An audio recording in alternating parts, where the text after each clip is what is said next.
ACC championship game. How's your team practicing, and how are they health-wise, especially Trey Lamar? Yeah, man, I tell you, this is truly, this might have been the best Tuesday, Wednesday practice we've had all year. And I'm just really just kind of impressed with how the guys have come to work. The leadership, these guys are focused on trying to get ready for a very tough challenge. I mean, they know what's ahead. It's a really good team that we're getting ready to play, as you would expect. They're a champion just like we're a champion, and playing for the overall championship. So, but just good focus, good energy. The guys are fresh, health-wise. We're in good shape.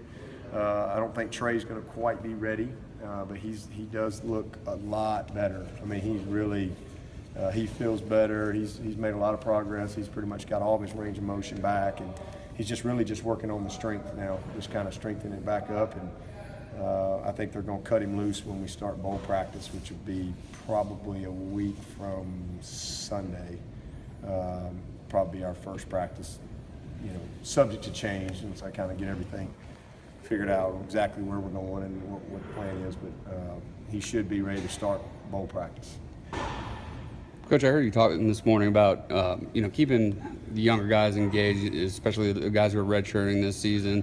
Who are some of those guys last year or two? I imagine Cleveland Farrell 2 years ago, you redshirted during that national championship game run. But who are some of those guys that that's really paid off with in the last year or two? Yeah, and not just guys that are redshirting, but guys that aren't playing much, like a Trey Lamar last year. I mean, he was a guy who wasn't playing a whole lot of linebacker, but he was getting a heavy dose of it every day, and just so just trying to, the coaches do a good job of finding different ways to engage their players and kind of meet them where they are, because sometimes you get into meetings and you're kind of up here, and you got your veteran guys are up here, and you're putting in a plan, and you're busy and you're focused, and sometimes you forget this kid down here, and he's just not there yet, and he's just kind of getting further and further behind. So sometimes as a coach, you gotta go to where they are and find ways to do that. And then some of our red shirt guys, like a Clee, Kelly Bryant is a perfect example of how he's been prepared, even when you weren't really seeing him play a whole lot, and how he got reps in practice, the game plans, the tips and reminders, the tests weekly, taking ownership of the installation. All those things build up, and it's a young player like a LeAnthony Williams, that nobody knows about. He's not playing right now, but here's a kid that is getting better. A Chandler Reeves, man, this kid has made a lot of progress. I say that name, I was like, who is that? I don't know who he is, but you'll know who he is. I just see, how they stay engaged, taking opportunities when we get into some of our competitive stuff to get them some reps. That adds up over the course of a year. Andy Staples, Sports Illustrated, said on radio earlier today that you must have a switch by the slide where you just flip it and that you turn into destroy everything championship mode. And he's being a little bit funny, but does it help this time of year having a team that has been in championship mode? They know how to do it. They know how to win. Well, I think it helps having a culture, that understands what it takes. That's really because your team changes every year. But if you do a really good job and really nurture the culture of your program, that can kind of transfer. But the leadership of our team, there's no question when you've got guys that have been there and have experienced big games, they understand that it's just kind of what we do. I mean, every week is a big game. If you come to Clemson, I don't care who we play, it's going to be the biggest game of the year because we're Clemson. And we've won 81 games, 7 years, so that's a lot of games. So trust me, when we line up to play, you're going to get every opponent's best version of themselves every single week. Maximum juice, maximum energy. And so from our standpoint, our guys just understand that. And so we just try to get ready every week. We don't really vary how we get ready very much at all. We just try to play well, and try to create that pride in performance and consistency in performance. That's really what we focus on, and because of you know, the past 7 years, these guys have been in a lot of big games. And so, you know, when you try to just carry that over from year to year with the leadership of your team, because the best teams that I've been on as a player, best team I've been on as a coach, they're really player led.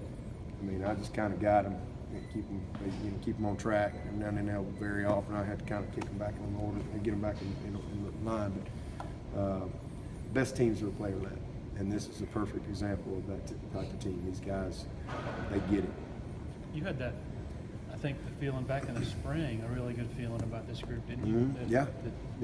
Just the chemistry, the accountability. I think I told y'all this. This team, it's weird to say because you're coming off a national championship game, and you know, and everybody, but this team had a little edge to them. Had we had everybody back from that same team, I might have had to handle them a little differently. But all I did was spend all spring and all summer talking about who wasn't here. And like I said, there was a really talented team, but a lot of unproven guys, but guys that were recruited to come here to be good players that just really hadn't had a lot of opportunity yet. And so they had a little edge to them coming into fall camp. And I love that. I did everything I could to kind of embrace that. And these guys have answered every challenge all year long. And now you're in a position, you know, for 13 weeks now, I mean, they've controlled their own destiny. They've believed in themselves. They believed in what we do. They believed in each other. And regardless of anything else, and they've been in control of their destiny all year, and after 13 weeks, they're still there. So there's really only 4 teams that control their destiny, you know, right now, and we're one of them. So, you know, we gotta put our best foot forward Saturday night to try to find a way to win. Man, this is going to be a humdinger. Coach, I know you play in Pasadena. You wouldn't lose any sleep over that. But obviously, with the #1 ranking, if you're able to beat Miami and keep that, you play in New Orleans. I imagine that's probably crossed the mind of number 9 at running back. That'd be pretty cool for him to be able to play in New Orleans. Go home, right? Yeah, it'd be great. It'd be great. Love it. You know, I haven't. You know, it's been 25 years since I've been to New Orleans, and ironically, I got a chance to go back in, I think it was April. When was that Manning Award? March or April? It was either March or April. 25 years. Last time I'd been in New Orleans was when I played. And here we were, 25, you know, spring of 17, and I'm at the Superdome. And last time I was in the Superdome, we had just won the national championship as a player. And now here I am 25 years later, and I'm in the Superdome. We just won the national championship at Clemson. It was kind of surreal, and so, you know, I took a few pictures and just did a little reconnaissance trip, you know, just in case. So, you know, if we can find a way, man, I'm well prepared for a visit to New Orleans, great city. But you know, hopefully we can find a way to win and get there. But you know, I tell you what, man, this is going to be a great year no matter what happens Saturday night. Miami's had a great year. We've had a great year. Both teams are going to lay it on the line, and I'm really proud of this team. And no matter what happens Saturday night, it ain't not going to change the way I feel about this group. They have done a phenomenal job of getting ready and just hanging in there.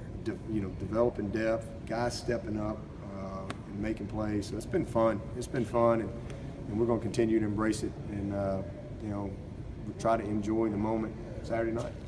How are JD, Davis, and JD's good. Yeah, he's good. Who's on? Chad, he's good. They're both ready to go.